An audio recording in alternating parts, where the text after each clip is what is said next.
Hello बच्चों, तो देखते हैं क्वेश्चन में क्या दिया गया है कि कंसिडर द सेल। यहाँ पे सेल रिएक्शन हमको दिया गया है, सेल रिप्रेजेंटेशन यहाँ पे दिया गया है। The measured EMF of the cell is 1.023 volt. What is the value of X. तो देखते हैं कि इस क्वेश्चन को सॉल्व करने के लिए हमको क्या की कॉन्सेप्ट की जरूरत है। की कॉन्सेप्ट देखते हैं। तो की कॉन्सेप्ट यह है कि इस क्वेश्चन के लिए हमको नर्न्स्ट इक्वेशन का इंफॉर्मेशन होना चाहिए। तो what is Nernst equation. Nernst equation जो है that is used for calculation of E cell.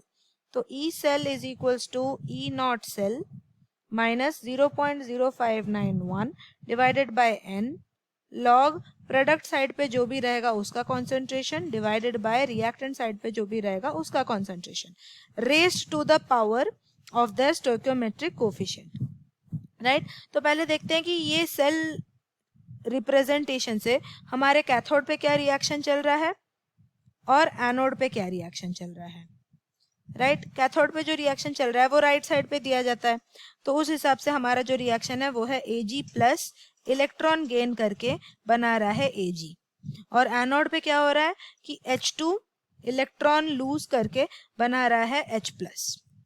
Right, तो ये हमारा दो इक्वेशन है। अब ये इसका ओवरऑल रिएक्शन लिखने के लिए हमको कैथोड के साथ कैथोड रिएक्शन के साथ मल्टीप्लाई करना पड़ेगा 2 से। तो जो हमारा इलेक्ट्रॉन्स इन्वॉल्व है इस रिएक्शन में वो निकल गया एज 2। राइट, अभी देखते हैं कि हमको गिवन वैल्यूज क्या क्या है यहाँ पे। तो यहाँ पे हमको एक तो पीएच का वैल्यू दिया गया है जो कि है 5.5। फिर हमको दिया गया है कि ईएमएफ है इस सेल का 1.023 वोल्ट, है ना। अब इस ये सारे वैल्यूज को नर्न्स्ट इक्वेशन में डाल के देखते हैं आंसर कैसे निकलता है। कि ई सेल का दिया हुआ है 1.023 इज इक्वल टू 0.799। यहाँ पे ई नॉट सेल का वैल्यू दिया गया है, तो 0.799 minus 0.0591 divided by 2 log product के साइड पे हम देख सकते हैं कि हमारा H प्लस है, तो H प्लस और उसका स्टोइकोमेट्रिक कोफिशिएंट 2 है डिवाइडेड बाय Ag प्लस उसका भी स्टोइकोमेट्रिक कोफिशिएंट 2 है क्योंकि हमने मल्टीप्लाई किया है इनटू 2, है ना।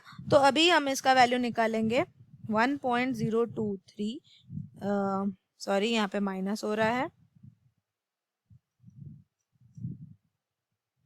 Minus 0.799 is equals to minus 0.0591 divided by 2।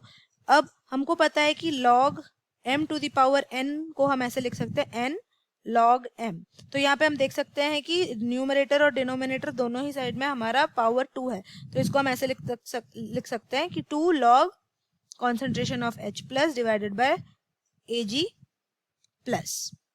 Right, अब ये पूरे चीज को हम ऐसे लिख सकते हैं 1.023 माइनस 0.799 इज इक्वल टू, यहाँ पे 2 और 2 कैंसिल हो जाता है, minus 0.0591 log H plus minus log Ag plus.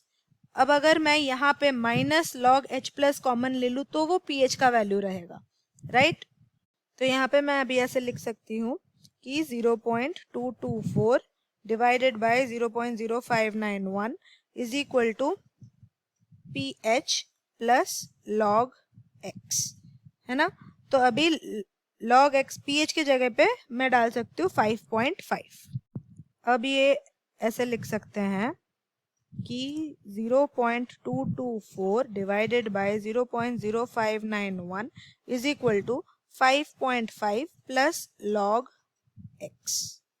अब हम इसको सॉल्व करते तो हमारा आ जाएगा 3.79 minus 5.5 is equal to log x, और यहाँ पे x का वैल्यू आ जाता है 0.02 which is 2 into 10 to the power minus 2 molar. Right, तो इसीलिए हमारा जो ऑप्शन ए है 2 into 10 to the power minus 2 molar, यही हमारा करेक्ट ऑप्शन है। I hope you understand the solution. Thank you.